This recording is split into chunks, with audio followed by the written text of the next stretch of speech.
Bienvenue au podcast Le Temps d'arrêt. Bonjour à tous, bienvenue au 64e épisode du Temps d'arrêt. Aujourd'hui, on parle du camp d'entraînement 2023 du Canadien de Montréal qui a débuté il y a quelques jours. Très heureux de recevoir Marco D'Amico, qui est reporter attitré pour la couverture du Canadien pour Montreal Hockey Now. Marco, ça va bien? Très bien, toi? Très bien, merci. La dernière fois qu'on s'est parlé au podcast, c'était pour parler des espoirs en vue du repêchage de la LNH. Tu mettais beaucoup, beaucoup de ton temps justement à cette analyse-là. Euh, Disons que dans les derniers mois, les choses ont beaucoup changé pour toi, pour le mieux, hein. Tu as eu vraiment l'opportunité de voir ce qui se passe de près avec le CH. Parle-nous un petit peu de ton expérience en débutant, là. Le début de camp, c'est toujours le fun parce que c'est un peu comme l'année passée, il y a beaucoup de jeunes. C'est très le fun d'avoir beaucoup de jeunes dans un camp. C'est c'est un peu moins le fun qu'il n'y a pas autant de place à gagner, il n'y a pas tant de chaises, Ouais. comme on dit, là, mais ça fait en sorte que ça te permet de voir des espoirs qui essaient de se surpasser. On l'a vu l'année passée avec Owen Beck. On le voit présentement avec certains espoirs dont on va parler tantôt, là, mais pour moi, c'est le temps de l'année où tu es vraiment capable d'évaluer des pommes avec des pommes, des oranges avec des oranges, puis Vraiment. les intermixer si ça te tente. Pour moi, c'est ces expériences-là, puis Martin Saint-Louis, il a l'air d'être dans le même bateau que moi, là. C'est trippant parce que des fois, tu as un joueur qui va te dépasser, puis soudainement, il s'envole. Et on a vu ça dans le camp l'année passée avec Arbor Xhekaj, Jordan Harris, Caden Gooley. Absolument. Puis on verra ce que ça donne cette année, là, mais je ne sais pas si ça va commencer l'année à Montréal, mais il y a certains espoirs qui vont cogner à la porte durant la saison. Qui sont très chauds en ce moment. Justement, le camp a débuté depuis un petit peu plus d'une semaine.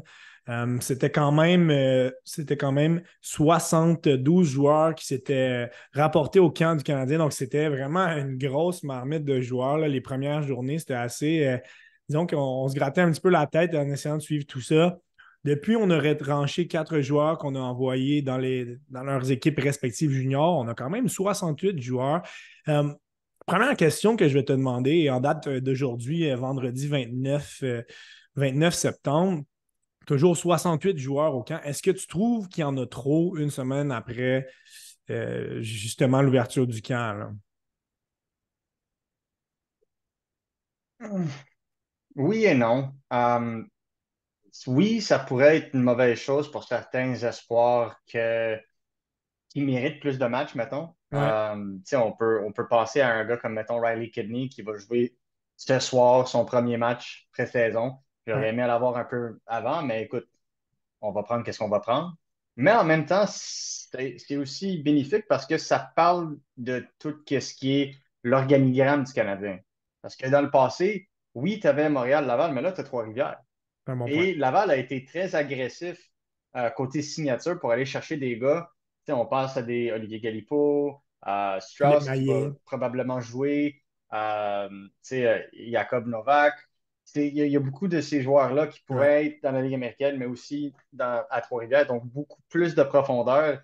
Et après les 2 dernières années, je pense qu'on va prendre cette profondeur-là, vraiment. 72 gars au camp, quand manquer, et avoir 50 juste pour qu'on puisse voir certains espoirs un peu plus souvent. Très, très bon point.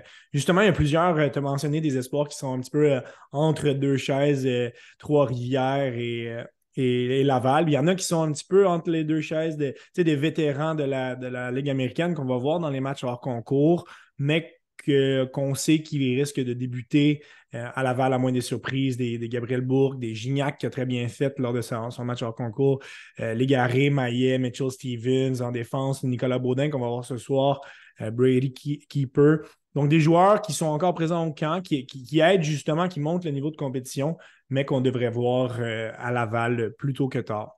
Passons, si tu veux bien, dans l'analyse justement des joueurs qui sont présents. Il y en a beaucoup qu'on connaît. Certains joueurs qui amènent quand même notre attention. Donc, on va y aller en rafale sur les attaquants et défenseurs qui sont présents, gardiens aussi qui sont présents au camp en ce moment. On va commencer en attaque avec Josh Anderson. Euh, il semble dans des bonnes dispositions et rapide. Est-ce qu'il y a quelque chose de nouveau que tu as remarqué d'Anderson depuis le début du camp d'entraînement? quand même le même personnage. Ce Ouais. que je dirais, c'est il freine un peu plus souvent. Puis le monde va rire, dire pourquoi tu dis ça.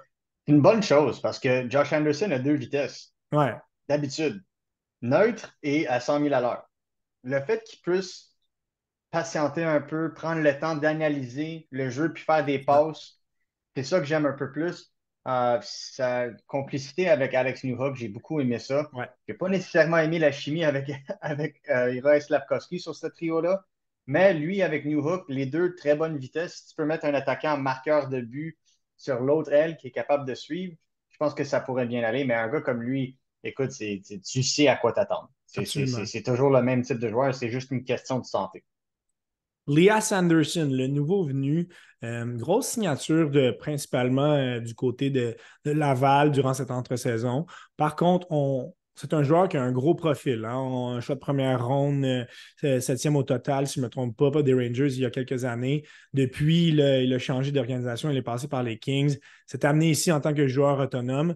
Joué un match hors concours contre les Sénateurs. Ça a été correct selon moi. Par contre, j'ai l'impression que c'était un joueur qui avait certaines intentions de peut-être faire l'alignement du Canadien, mais par contre, dû à justement le fait qu'il y ait autant de joueurs présents et qui sont sous contrat, ça risque d'être très difficile pour lui. Parle-nous un petit peu de ce que tu as remarqué de lui jusqu'à présent. Là. Mais écoute, c'est un joueur intelligent. J'ai vraiment aimé cette chimie-là entre le match qu'on a vu mercredi. Mechard, Heinemann et Anderson, je pense que c'était pour moi le meilleur des jeunes trios, là, on va dire, là, Ouais, ceux qui n'étaient pas du calibre de la Ligue nationale. L'IA, c'est capable de bien faire.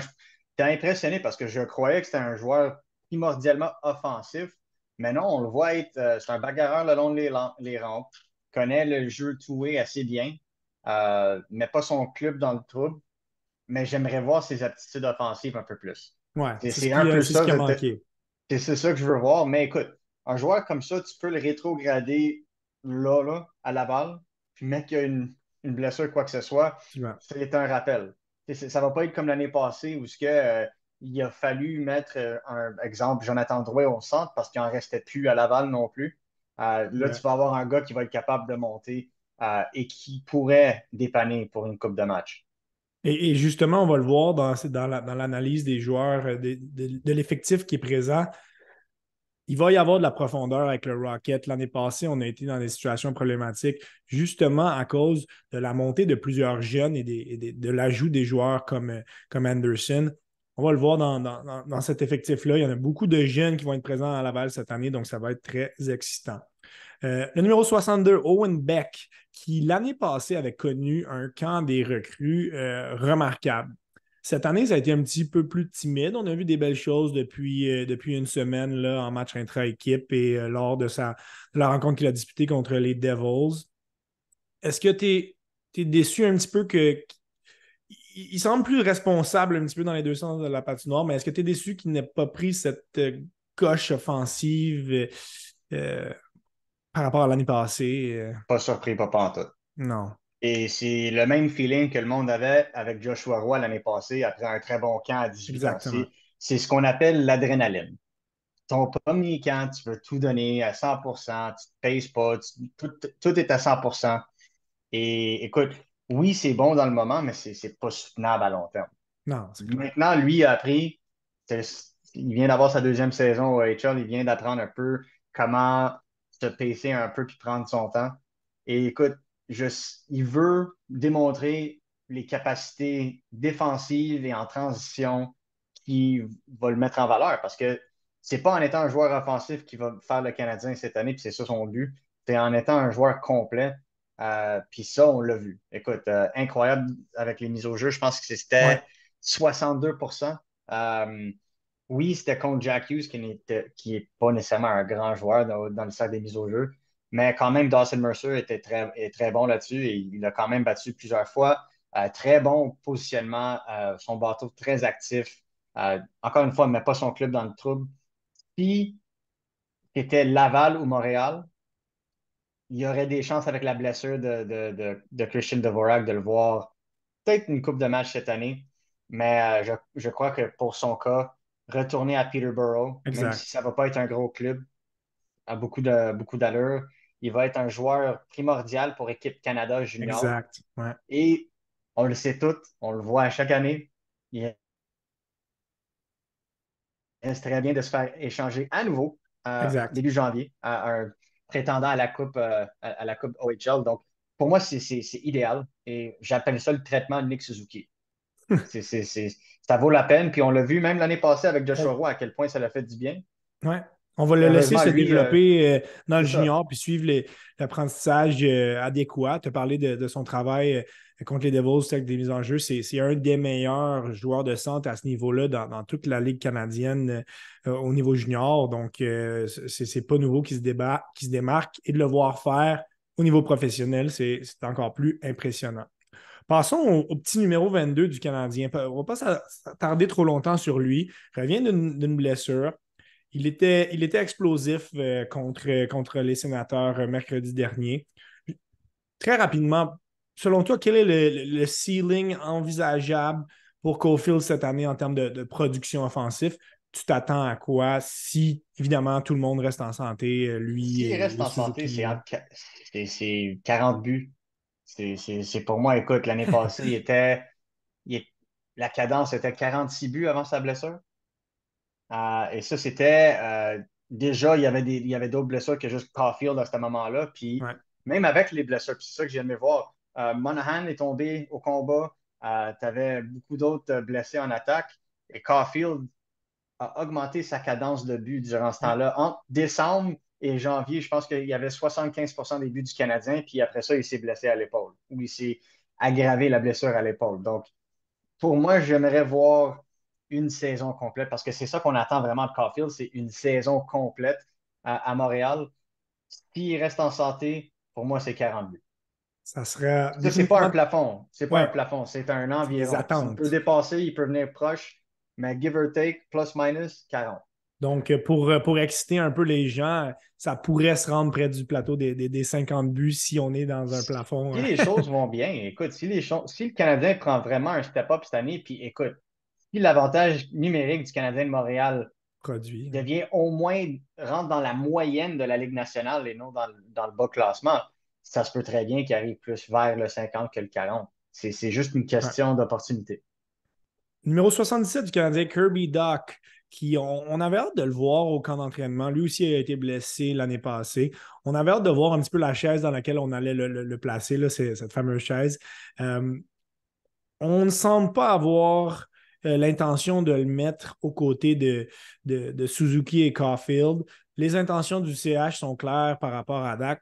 On veut l'essayer au centre et jusqu'à présent, c'est vraiment un succès là, de ce côté-là. Écoute, comparé à l'année passée, tout le monde était impressionné l'année passée. Je peux dire que cette année, tout le monde est épaté. Ouais. C'est, la progression est vraiment intéressante au point où il y a vraiment un débat entre qui va être le premier centre du Canadien de Montréal dans le futur parce que Ouais. la progression est incroyable. Et écoute, Kirby Doc au centre est intéressant parce qu'il est physique, distributeur de rondelles, extrêmement efficace sur l'échec avant. Le but de Slavkovski contre les Sénateurs était totalement l'effort de Kirby Doc. Donc, quand je vois un joueur comme ça se démontrer et défensivement et offensivement, c'est un joueur qui ne manquait pas grand-chose pour débloquer. Ouais. Je pense que cette année, s'il peut avoir des ailiers, disons, en santé et qui peut développer un peu de chimie. Exemple, Alex Newhook, qui connaît très bien déjà. Sean Monahan, qui travaille très bien avec lui. Ça pourrait être très intéressant pour lui. On pourrait parler de Vraiment. deux trios assez intéressants. Plusieurs font la connaissance en ce moment de Jared Davidson.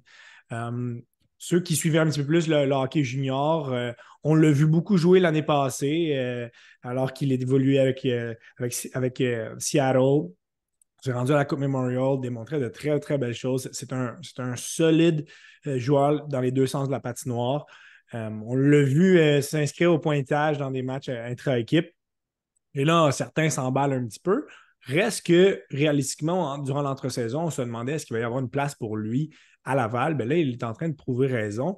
Euh, il n'a pas la vitesse encore pour évoluer dans la Ligue nationale, mais je trouve que c'est un joueur qui fait bien les petites choses, les petits détails, là. Il n'y a pas nécessairement l'explosion pour être dans la Ligue Ouais. nationale, mais il y a certainement l'élan.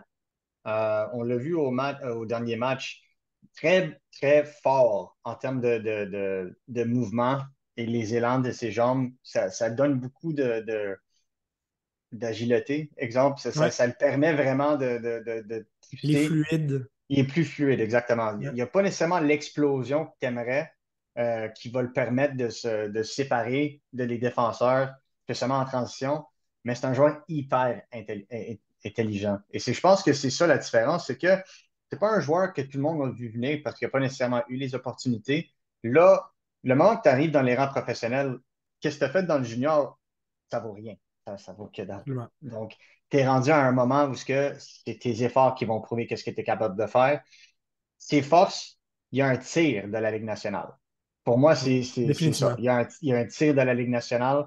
Il y a le QI hockey, pour moi, de la Ligue nationale. Là, c'est une question que est-ce qu'il va être capable de travailler sur ses autres lacunes, dont le patin, par exemple, dont peut-être le jeu défensif physique, pas nécessairement le plus grand ou gros des gars, mais quand même, 6 pieds, il n'est pas petit. Mais c'est est-ce que tu vas être capable de jouer sous pression? Quand il jouait avec Seattle, Seattle était un club de, de, de décennies, on va Ouais, dire. C'était absolument. vraiment le club de l'or dans la WHL l'année passée et l'année d'avant. Donc, j'aimerais le voir dans une situation où il n'est pas entouré de joueurs d'étoiles, comment que ça va fonctionner. Mais Bon à point. date, écoute, l'effort est là, les résultats sont là. Et j'en parlais justement avec Anthony Marcotte, qui est le commentateur des Rockets de Du Laval. Il Rocket, ouais. s'attend à voir il s'attend à voir M. Davidson à Laval. Jared et no Brandon. Jared Weber, Brandon, un mauvais souvenir d'il y a quelques saisons. Euh, Sean Farrell, il est arrivé l'année passée, on l'a vu avec le Canadien, et peut-être que les attentes étaient un petit peu trop hautes par rapport au fait qu'il est allé directement à Montréal l'année passée. A connu un camp des recrues corrects. Hmm. Euh, j'ai vu des belles choses sur lui en match intra-équipe. C'est un joueur qui lorsqu'il il est capable de se créer de la place, puis lorsqu'il réussit à s'en créer, il va faire des belles choses offensivement. Il reste qu'il y a du travail à faire sur certaines facettes du jeu. Et alors qu'on lui prévoyait peut-être une place dans l'alignement partant au début du camp, ça va peut-être être un petit peu plus difficile de ce qu'on voit. L'alignement partant du Canadien, évidemment, là, de ce qu'on voit depuis le début du camp, là. Ouais, mais tu sais, au début de la saison, même durant cet été, je le voyais commencer la saison à Laval. Puis il n'y a C'est la rien de meilleure choquant chose. là-dedans. C'est juste, malheureusement, il y a trop de vétérans à gros contrats Exact. le troisième et quatrième trio du Canadien. Puis ça, c'est pas nécessairement la faute de Farrell ni de Kent Hughes en ce Non. moment.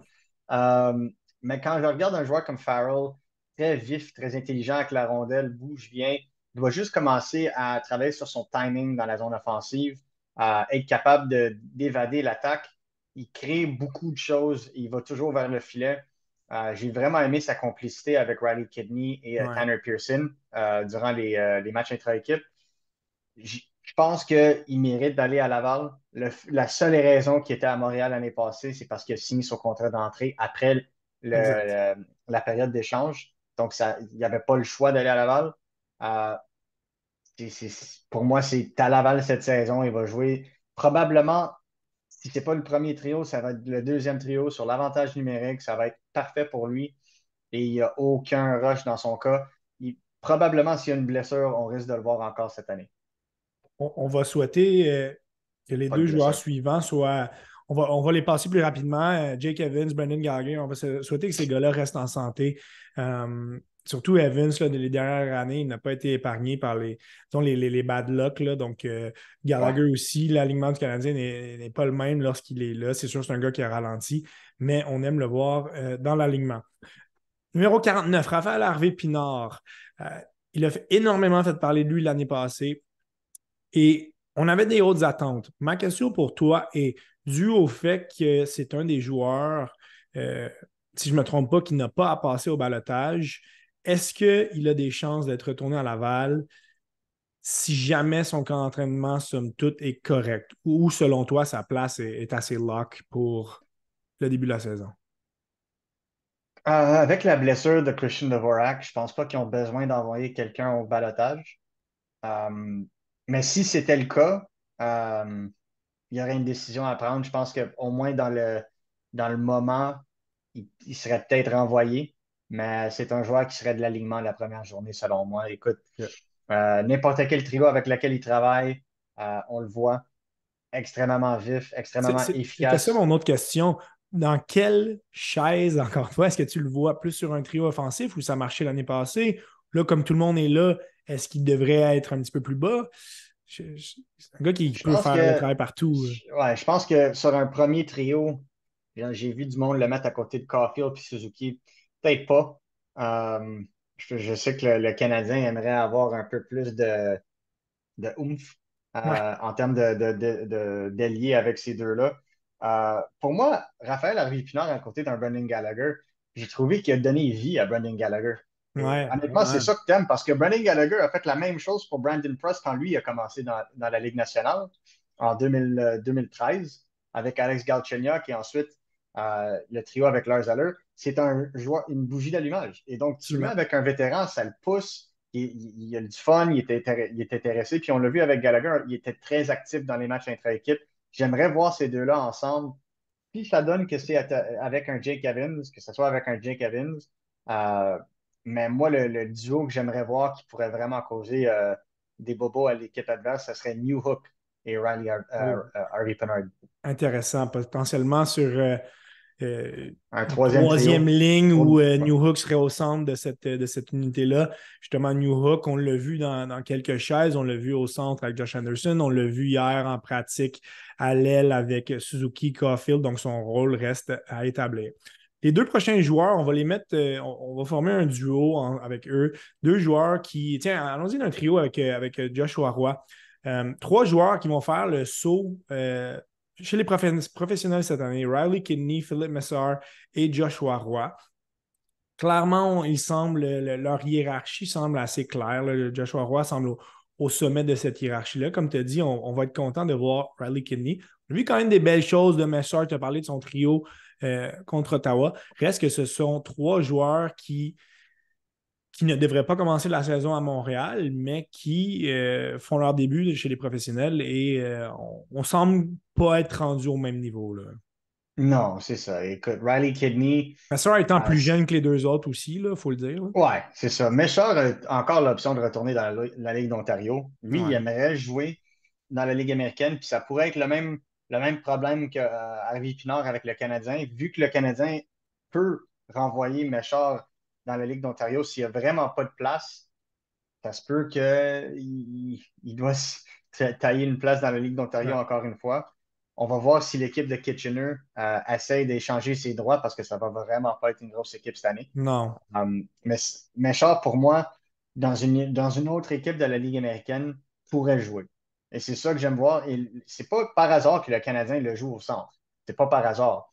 C'est pour voir si Ce qu'il peut il faire. pourrait détrôner un des vétérans à Laval pour essayer de faire la place pour lui. Parce que en ce moment, si on regarde, mettons, lui versus un Mitchell Stevens, Méchard joue beaucoup avec beaucoup plus d'aplomb, beaucoup plus de Ouais. vitesse. Donc, ça pourrait causer des problèmes. Côté Riley Kidney, lui, c'est un joueur que je trouve qui est beaucoup sous-estimé parmi les partisans du Canadien. Certains le mettaient même à Trois-Rivières en début Ouais, d'année. je C'est un petit pense, peu rapide dans son cas. Là. ouais, je pense pas. Je pense qu'on l'a vu un peu, on l'a pas vu beaucoup au camp de recrue parce que lui, il patientait vraiment pour les matchs intra-équipe et le Ouais. vrai camp. Mais c'est là qu'on l'a vu vraiment jouer son meilleur hockey. Euh, avec Kidney a le don de jouer au niveau avec le monde avec qui il joue. Ouais. Donc, si il joue avec des joueurs de la Ligue nationale, il monte un cran. C'est ce genre de joueur-là qui joue mieux avec une meilleure compétition, avec une meilleure troupeau derrière lui aussi. Donc, j'aime son style de jeu, j'aime son intelligence, il a un très bon tir. Lui, c'est un projet, ça va prendre du temps, mais c'est pas un joueur à prendre à la légère. Je pense qu'il va être à Laval et non à Trois-Rivières. Et pour Absolument. Joshua Roy, je pense tout le monde en a assez parlé. Je pense que Ouais. Joshua Roy est probablement l'attaquant présentement dans l'organigramme professionnel du Canadien. C'est probablement l'espoir offensif avec le plus haut potentiel. Je ne compte pas Slavkovski là-dedans, il a déjà joué une Ouais. saison. Mais pour moi, c'est un excellent joueur, excellent dans les deux sens maintenant, qui était assez intéressant pour un joueur qui était uniquement offensif il y a 2, 3 ans. Euh, on risque de le voir cette année, selon moi, à Montréal. S'il y a des blessures On ou a quoi que ce hâte. soit, là, ça mérite toujours des chances comme ça, puis il va toujours avoir des blessures. Donc, intéressant de le voir cette année. Et on en a parlé dans ce podcast-ci il y a quelques mois, mais le niveau d'amélioration qu'il y a eu dans les deux sens de la patinoire est flagrant dans son cas. Ça a été vraiment superbe progression l'année passée dans son cas. Des joueurs comme Joel Armia et Michael Pezzetta vont se bagarrer pour une place régulière sur les derniers trios. Hâte de voir quand même Tanner Person. On l'a vu avec Caulfield Suzuki, ça a quand même été bref. Dans son cas, reste à voir s'il pourra maintenir la vitesse. Sinon, ça risque d'être un rôle aussi sur une troisième, quatrième ligne. Deux joueurs que j'aimerais que tu nous parles. Euh, des gars qui sont un petit peu plus catalogués Ligue américaine, mais qui sont quand même sont encore jeunes et on voit une progression, surtout dans le cas de Simoneau. Mais je vais te parler de lui et de Yann Mysak. Mysak a eu des moments difficiles l'année passée. Je pense qu'il ne faut pas abandonner dans son cas, mais reste qu'il va falloir qu'il trouve sa chaise avec Laval plus tôt que tard, là. Ouais, le problème avec Michak, c'était les blessures, malheureusement. Là. Il y en a Ouais. eu 2 back-à-back. Ça a vraiment fait mal à sa progression. Je pense que cette année, s'il est capable de rester en santé, ils vont être capables de développer un joueur assez bon dans les deux sens de la patinoire avec une bonne vitesse. Mais il a besoin d'opportunités. Je pense qu'on ne l'a pas vu encore jouer à ce camp dans un match intra-équipe. On l'a vu dans les matchs intra-équipe, mais pas dans les matchs contre d'autres équipes. Donc, je pense qu'il joue ce soir. Si je me Ouais, trompe, je n'ai pas encore vu l'alignement.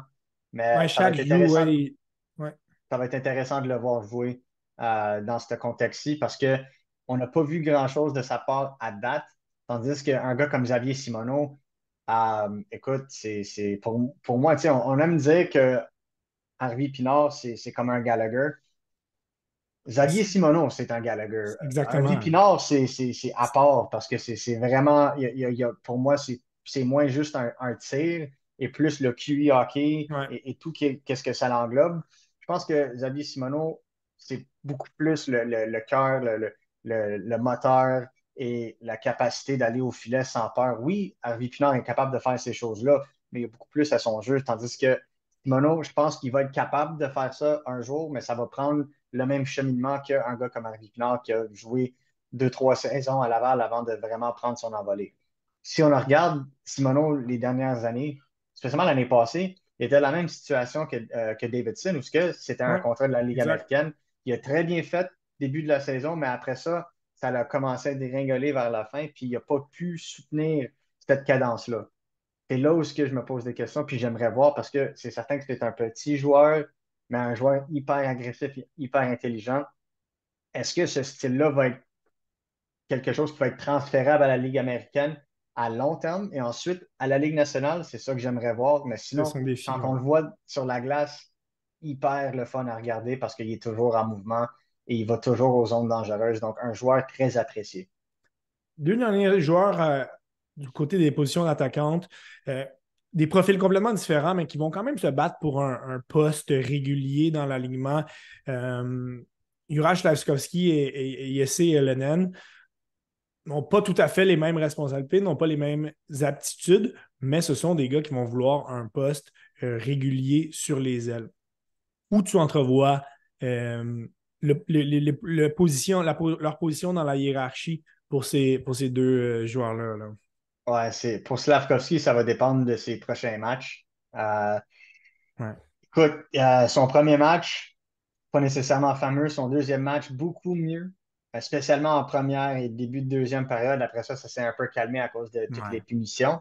Mais c'est certain que ça va prendre du temps pour Slavkovski de se dérouiller un peu, là. On parle de quand même 9 mois sans jouer au hockey. Exact. C'est Euh, normal que ce soit c'est- plus difficile en ce moment-là. J'aime lui donner à peu près 5 matchs pour retrouver ton timing et tout. Ça, c'est pas un problème, mais c'est certain que tu as besoin de prendre un envolé cette année. Tu as besoin vraiment que ça l'augmente parce que vraiment, l'année passée, on va se dire les vraies choses. C'est malheureusement la pire saison d'un premier choix au total depuis Absolument. Depuis très longtemps. depuis Joe Thornton. Donc, on parle de 23 ans quasiment, là? Non, 26 ans. Donc, quand même, quelque chose d'intéressant. Est-ce qu'il va prendre l'envolée comme Joe Thurton a fait? Parce que, encore une fois, on parle de deux très Deux gros gros bonhommes, bonhommes, ouais. intelligents. Pas nécessairement. C'est plus difficile de jouer au centre. Donc, j'aimerais voir qu'est-ce que ça va donner avec Slavkovski. Mais ce que je veux voir qu'est-ce qu'on aimerait voir de lui, c'est qu'il puisse se tailler une place dans le top 6 du Canadien sur une base régulière et produire sur une base régulière. À date, spécialement ce qu'on a vu le dernier match, c'est positif, mais je garde une petite gêne parce que c'est toujours difficile. Tu sais, on a vu un peu avec Ouais, Kotkaniemi aussi. Deux, trois matchs de bonne qualité, quatre, cinq matchs de mauvaise qualité. Mais on pense juste aux trois matchs de bonne qualité. Il faut prendre les deux en considération. Quand on regarde un gars comme Slavkovski, oui, il va au filet, mais là, on l'a vu le dernier match, il joue avec un peu plus de vitesse. On aimerait voir un peu plus de ça parce que s'il peut utiliser cette vitesse avec son gabarit, mais c'est là que ça devient intéressant, c'est là que ça devient dominant et qu'il peut fabriquer des jeux comme on a vu le dernier match. et, Quand on et, regarde Ulonen, ouais, la même chose. Ulonen, c'est plus un gars qui va se batailler pour une place sur le troisième, quatrième trio. Lui, il doit être soumis au balotage. J'aimerais, exactement. j'aimerais que le Canadien trouve un moyen de le garder parce que Moi aussi. l'année prochaine, qui sait qui sera encore là, s'il y a un Armia, un Dvorak, un Jake Evans ou Michael Pezzetta soit plus avec le Canadien, mais un gars comme Yessi Ulonen, qui est un gars avec du potentiel. Puis, si on regarde la façon qu'il a joué, il a mis je pense que c'était une cadence de 35 ou 36 points durant son temps avec le Canadien. Donc, c'est quand même intéressant pour un joueur dans son année recrue de pouvoir produire autant sans nécessairement jouer beaucoup. Je pense que juste jouer une moyenne de 12 minutes par match. Donc, si on l'offre l'opportunité, je pense que c'est un joueur qui pourrait surprendre beaucoup. Mais je pense que comme l'année passée avec Pezzetta, c'est un joueur qui va devoir prendre son mal en patience et attendre sa chance. Mais je pense pas qu'ils vont le mettre au balotage parce que selon moi, ça risque très fort d'être Il réclamé. devra augmenter son niveau de régularité pour justement Ah, avoir un absolument. poste permanent. Le temps file, si tu veux bien pour les défenseurs, simplement nous mentionner si les joueurs que je vais te nommer, tu les vois commencer à Montréal, à Laval ou ailleurs, parce que beaucoup de monde, certains devraient passer par le balotage si on les envoie là à Laval. Donc, on va y aller avec cet exercice-là. Justin Barron. Encore une fois, Justin Barron, la décision va être prise la semaine prochaine. Je Ouais, pense que c'est ça. Il faut voir qu'est-ce que ça donne. À date, il y a eu beaucoup de bons, il y a eu du mauvais. Excellent en transition, excellent en apport offensif, mais il doit avoir plus de angles en zone défensive. Il doit être plus agressif. Il doit jouer l'homme comme un homme. ouais. Donc, il doit être beaucoup plus. Il doit être par-dessus, le gars. Un peu comme qu'est-ce que Herbert Jacquet fait. Euh, mais côté transition, côté offensif, ce que le Canadien manque en ce moment du côté droit, tout est là. Je pense qu'on l'a vu l'année passée, spécialement quand il jouait avec Mike Matheson, un joueur très fluide, un bon potentiel. Il n'a encore que seulement 21 ans. C'est fou. Gustav Lindstrom et Jonathan Kovacevic. Est-ce qu'il y a de la place pour Euh, les deux? Kovacevic, je pense que oui. Il y a eu une très bonne chimie avec Jordan Harris, une très bonne paire l'année passée. Il joue assez bien avec Herbert Jacquet aussi. Ils ont joué Ouais, ensemble une couple de fois. Donc, un gars qui est excellent pour le bas de l'alignement. Et c'est certain que si tu mets ce joueur-là au balotage, il va être réclamé. C'est un c'est droitier sûr. capable de jouer déjà dans la Ligue nationale. Il a prouvé ça l'année passée. Gustav Lindstrom, si Justin Barron n'est pas capable de vraiment assurer sa place dans le top 6, pas comme septième, mais dans le top 6 du Canadien, des défenseurs, je crois qu'on pourrait voir Barron rétrograder à Laval, vu qu'il n'a pas besoin de passer au balotage et Lindstrom rester comme septième défenseur. Si c'est l'inverse et que Barron s'est à une place dans le top 6, c'est que peut-être Kovacevic est le septième défenseur, mais c'est là que tu pourrais voir un gars comme Lindstrom passer au balotage. Certains ont découvert les lacunes de Logan Mailloux lors de son match hors concours. Plusieurs voyaient ses highlight reels. De ton côté, ces rétrogradations à Laval pour lui. Oui, puis ça l'était avant le camp et Ah ouais, c'est rien c'est de rien contre nouveau. le jeune. C'est totalement comprenable. Écoute, Piqué Souban est passé par la Ligue américaine. Absolument. Il y a beaucoup de défenseurs étoiles qui sont passés par la Ligue américaine et c'est totalement normal, spécialement pour un gars qui a manqué autant de hockey que lui. Écoute, on parle de quoi, 18 mois de hockey qui a manqué, donc seulement une centaine de matchs dans la Ligue d'Ontario, tout confondu, c'est pas beaucoup. Spécialement pour un défenseur, tu as besoin du millage. Absolument. Mais ce qu'on a vu, c'est un talent offensif pur. Et c'est ça que le monde aime voir parce que c'est ça qui manque. C'est pour ça que le monde aime tellement Lane Hudson et c'est pour ça que le monde aime tellement un gars comme Logan Mailloux, tellement que certains membres des médias aimeraient le voir à Montréal dès cette année. Puis Absolument. moi, je pense que ça brûlerait le jeune, malheureusement, parce qu'il y a aussi une question de confiance de soi, de timing, de jeu physique. Il n'a jamais joué une saison de 82 matchs. Ça lui prend du Jamais. millage. Ça prend du Exactement. millage. Donc, pour moi, à Laval, il va avoir un bon setup. Pour moi, il va probablement jouer sur la première vague de l'avantage Ouais. numérique. Et écoute, un gars comme William Trudeau à côté de lui pourrait être très intéressant pour le parrainer, mais le joueur que j'aimerais le voir à côté, c'est Jaden Struble parce que ces deux-là seraient les Bash Brothers de cette décennie. Ces deux-là pourraient frapper tout ce qui passe. Clairement, tu viens de le mentionner, Trudeau. J'ai fait un article sur lui avec l'entremise de tout sur le hockey. Euh, est-ce qu'il y a des chances de commencer à Montréal? Parce que oui, c'est congestionné, mais il a tellement démontré des belles choses depuis le début du camp qu'on aimerait ça le voir. Peut-être pas au début, mais plutôt que tard, je pense qu'on a de réelles chances de le voir. Puis il est sorti un petit peu de nulle part cette année, mais c'est vraiment un joueur qui gagne à découvert, là. J'ai 0% de doute qu'on va voir William Trudeau endosser le chandail du Canadien de Montréal cette année. Zéro. Intéressant. Zéro, zéro, zéro, zéro. Et Deux, trop deux, intelligent, trop de progression, puis ça risque de s'améliorer durant la saison. Je pense qu'il va forcer la main du Canadien. quelques mots rapides sur Mathias Norlinder, on l'a vu gérer l'avantage numérique lors du dernier match hors concours. On semble voir une progression dans son cas, là. Il gagne en confiance. Est-ce que, selon toi, tu en vois assez pour un jour pouvoir monter ça au prochain niveau, là? Je pense qu'il pourrait un jour jouer dans la Ligue nationale. Je ne sais juste pas si c'est avec Montréal, mais il y a les qualités offensives pour Ouais, être déjà un septième défenseur en termes de potentiel. Mais c'est à lui de démontrer qu'il y a assez de jeux défensifs pour être parmi un top 6 défensif de la Ligue nationale sur une base quotidienne.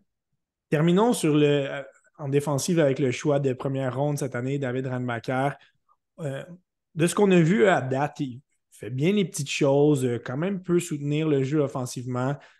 On s'attend à le voir rejoindre son équipe en Suisse, mais es-tu satisfait de ce que tu as vu jusqu'à présent?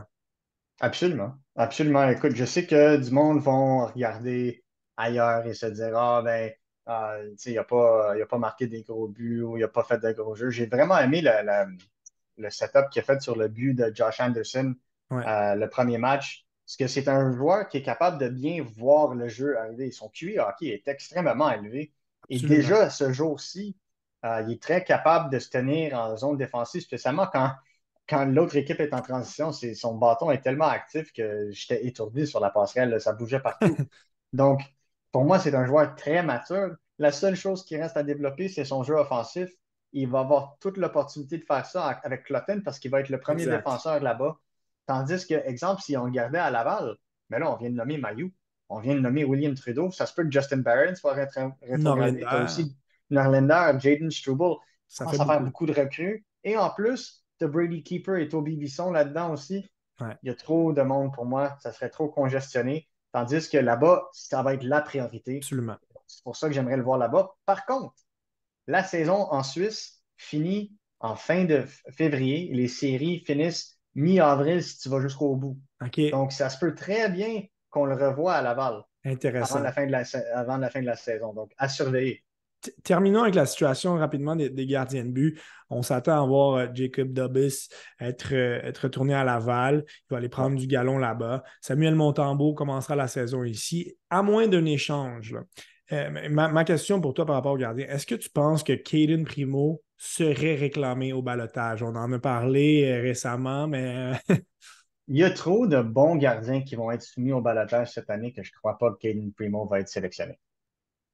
Et c'est rien contre le jeune, mais qu'est-ce qu'il a démontré du niveau de la Ligue nationale qui ferait en sorte qu'une équipe utiliserait une place ils ont 23 joueurs qui peuvent mettre dans leur alignement. Pourquoi ils iraient chercher un gars comme lui? qui, T'as rien a un prouvé. contrat Ouais. de 3 ans, là, donc qui est dans ton organisation pour 3 ans, Ouais. et deux, qui n'a pas nécessairement prouvé de bonnes choses quand il a eu l'opportunité. C'est certain qu'il n'a pas joué devant une grosse équipe derrière une grosse équipe non plus, mais quand on regarde des gardiens comme ça, il y en a tellement dans la Ligue Ben nationale oui. que tu sais, Spencer Martin était. Exact, il était au On va voir balotage. qu'est-ce que ça va donner quand cet épisode-là sort, là, mais ça se peut qu'il soit réclamé lui aussi. Puis c'est déjà une meilleure option qu'un gars comme Caden Primo. Exact.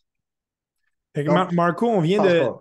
on vient de faire le tour justement de pratiquement une soixantaine de joueurs qui Il y a sont. juste un que j'aimerais discuter, Vas-y, qui n'a pas vas-y. été discuté. Nick Suzuki. Oui, Est-ce absolument. Je qu'on l'ai va. passé parce que c'était une Ouais, valeur est-ce qu'on sûre, va. là, mais Oh, bon, est-ce que c'est une valeur sûre que Nick Suzuki va être un joueur de points par match cette année? absolument pas. Ça, c'est pas une valeur sûre, C'est mais ça qu'on veut voir, par contre. ouais, C'est ça que cette organisation, je peux te le dire direct, c'est ouais, ce que Kent Hughes et c'est Jeff les Gorton veulent attentes. voir parce que ça influence les prochaines décisions de l'été prochain, qui va être un gros été notamment. Est-ce que le Canadien a ce qu'il faut en termes de pièces pour continuer ou est-ce qu'ils doivent s'attarder de plus à aller ajouter à une position dont ils se croyaient déjà comblés? Et c'est le Intéressant. jeu de Nick Suzuki. Est-ce qu'il va être capable de se développer comme premier centre? Et est-ce que Kirby Dog va causer la surprise? Ça, c'est quelque chose que j'aimerais voir cette année, qu'on va surveiller de près. Parce que si ces deux-là sont capables de monter, Suzuki avait 66 points l'année passée, s'il est capable de monter ça d'un autre 10 points, Ouais. là, on commence à parler d'un joueur de premier centre.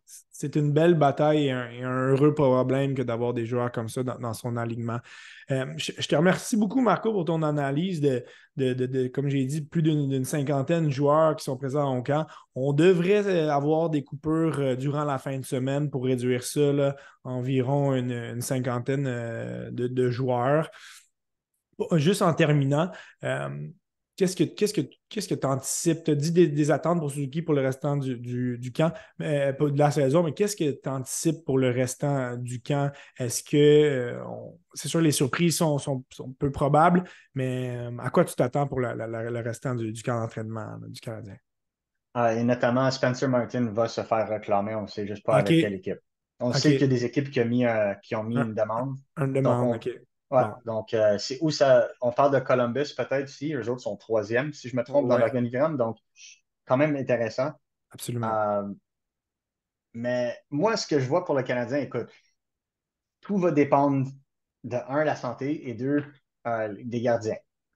Si, euh, si Samuel Montembeault n'est pas capable d'être, euh, disons, un sauveur comme l'année passée, où Ouais, il a gagné facilement une dizaine de points au Canadien de Montréal dans le mois de janvier, on va parler d'une équipe du bas du classement, ouais, où ce qu'elle était l'année passée, le bas disons, des 5 derniers. Même si on voit une augmentation de cadence des joueurs offensifs, c'est les buts contre qui a toujours fait mal. Et on parle d'une clairement. défensive jeune. Tu sais, c'est une chose d'être recrue, mais le fameux sophomore jinx, Ouais, tu as effectivement. 5 recrues sa défensive, ça se peut que It's ça a fait real mal. thing. Ça se peut que ça fait mal. Donc, c'est pour ça que je dis patience. C'est peut-être pas cette année où ce que le Canadien vont commencer à se battre pour les séries, mais je pense qu'ils vont être dans le coup facilement jusqu'à février, mars, puis c'est peut-être comme ça que ça va commencer à descendre. Un peu à l'image des Capitals de Washington l'année passée, qui étaient dans le Ouais. coup, puis le dernier mois et demi, ça l'a descendu jusqu'au huitième rang. Je pense que c'est là où on pourrait voir le Canadien entre 5 et 10. Et dans le cas de Montembeault, vraiment la bonne chose de cibler la position de gardien de but. On a vu une progression l'année passée. Il a joué avec l'équipe canadienne. Donc, on s'attend à ce qu'il prenne la pôle de gardien numéro un, reste à voir s'il pourra la maintenir. Donc, merci beaucoup encore une fois, Marco, pour ton analyse.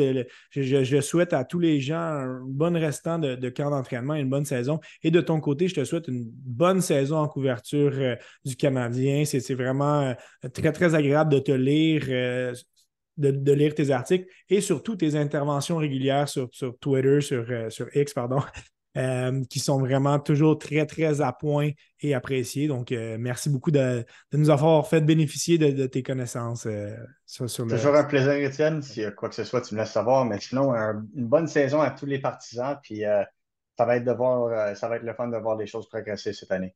Merci beaucoup, Marco. Puis on va se dire à tout le monde à un prochain épisode du Temps d'arrêt.